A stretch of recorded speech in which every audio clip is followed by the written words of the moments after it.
Hello বন্ধুরা, কেমন আছো তোমরা সবাই? আশা করি সবাই ভালো আছো। আমিও ভালো আছি। স্বপ্না রান্না করে তোমাদের সবাইকে স্বাগত জানাই। আজ আমি তোমাদের সঙ্গে শেয়ার করব লতি আর চিংড়ি মাছ দিয়ে দারুণ একটা রেসিপি। তো চলো শুরু করি কিভাবে আমি করব।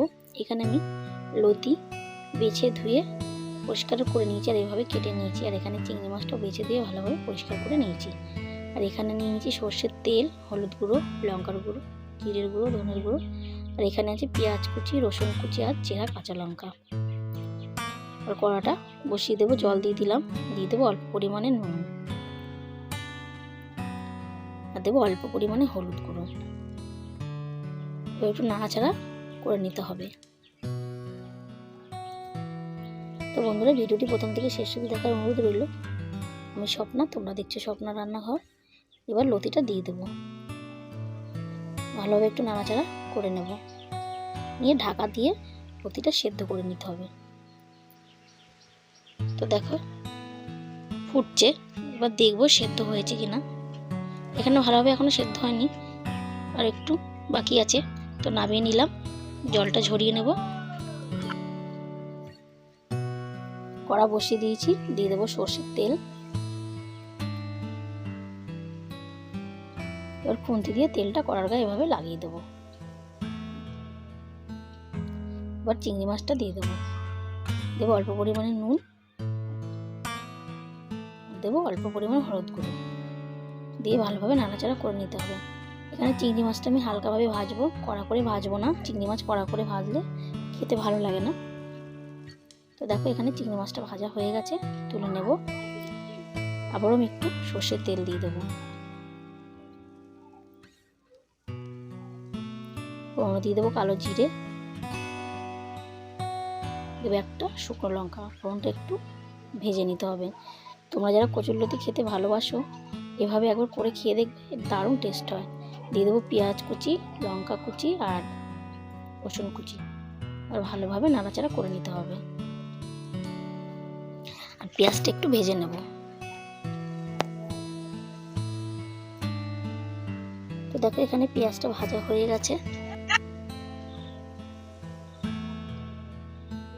দিয়ে দেবো জিরের গুঁড়ো, দেবো ধনের গুঁড়ো, দেবো লঙ্কার গুঁড়ো, কালারের জন্য এখানে রেড চিলি পাউডার দিলাম, দেবো হলুদ গুঁড়ো। এবার ভালোভাবে নাড়াচাড়া করে নেব।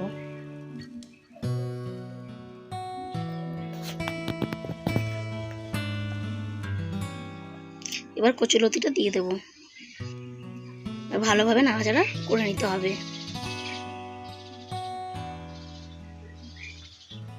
এভাবে কচুলতি রান্না করলে একটুও গলা ধরবে না। ভালোভাবে নাড়াচাড়া করে নেব।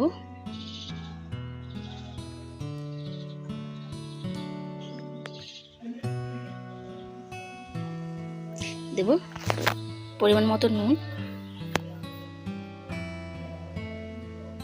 সেদ্ধ করার সময় আমি নুন দিয়েছিলাম, তাই অল্প পরিমাণে নুনটা দিলাম। দেবো এবার ভেজে রাখা চিংড়ি মাছটা, দিয়ে ভালোভাবে আবারও নাড়াচাড়া করে নেব।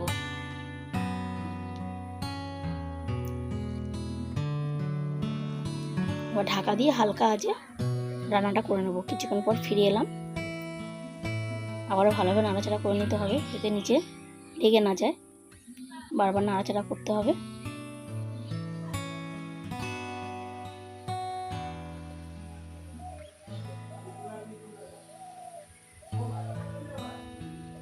এখানে পুরোপুরিভাবে কচুরলতিটা সেদ্ধ হয়ে গেছে, যেটুকু বাকি ছিল। তো বন্ধুরা দেখো পুরোপুরিভাবে আমার রান্নাটা তৈরি হয়ে গেছে।